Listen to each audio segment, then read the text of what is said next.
In the middle of difficulty lies opportunity. This quote of Albert Einstein, let's look at it from a market perspective as to how many brands jumped on opportunities and how many brands still have the opportunities with them.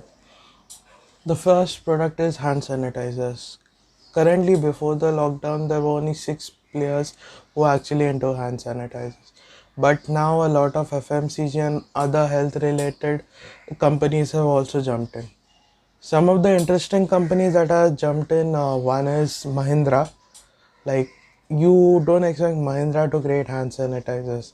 Then second is Asian Paints. Asian Paints was actually the last person. Just news came out yesterday that they were about to begin with the hand sanitizer entire process and they would sell it. And finally, the last person to jump in was McDowell's and Smirnoff Vodka. So you be dynamic in these current situations. There was a huge demand for hand sanitizers, which again 6 players could not fulfill. So other players also jumped in, and again this would love to see how long would they continue. Would they continue in post quarantine or would they stop at post quarantine? But again, this is better from going to zero to negative sales and zero to negative sales, wasting inventory and the production line that has already been set up. So instead of wasting time there, you create new products which you can sell during situations like this. Next is, I would say, the noodle industry. Currently, there is a huge shortage of Maggi. So I went to the store to buy noodles, but again when I reached the aisle particular, instead of Maggi I found this top ramen, and many of you will be also facing a shortage for the same, that instead of Maggi you'll be finding probably a yippee, probably a top ramen. So what happens here is this is a perfect opportunity for these noodles to sell. Normally, in normal situations when the demand matches the supply, there would be Maggi in every store. You would, instead of buying these noodles, you would actually go for a simple Maggi. But due to the particular situations, these brands have jumped in, and you tend to buy this. It would actually be very interesting to see if Maggie bounces off from the same, because again once you like a taste of any other particular noodles, there's no going back. Previously Maggie was off the shelf for 6 months due to the lead controversy, and the lead controversy happening, but Maggie after 6 months it came back, it communicated, it did a lot of advertisements that it was lead free now. So let's see if Maggie can bounce back and again be the number one noodle brand. Till then, maybe I'll enjoy this. Do tell me which noodles are being sold currently at your supermarket or store that you buy groceries from. The next service I would like to talk about is Zoom. If you are into corporate, if you are in an educational field, you have already used Zoom, and you know that how Zoom is impacting. It's become like a household name at the moment.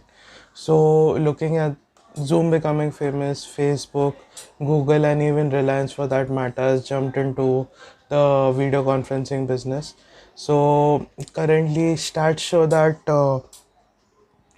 Zoom at the moment, last month it did 200 million calls per day, 200 million video conferencing calls per day. But currently the stats have gone up to 300 million calls per day. Google is trying to enter the field with its Google Meet, and Facebook, on the other hand, it is going via Facebook Messenger. Google Meet hits around 100 million calls per day, and Facebook at the moment is recording 700 million accounts participating in video calls per day. So let's see it. Actually, in this case, Facebook has previously done it where they have copied a particular app or a feature, and they have done it better. Best example would be copying Snapchat to create Instagram stories.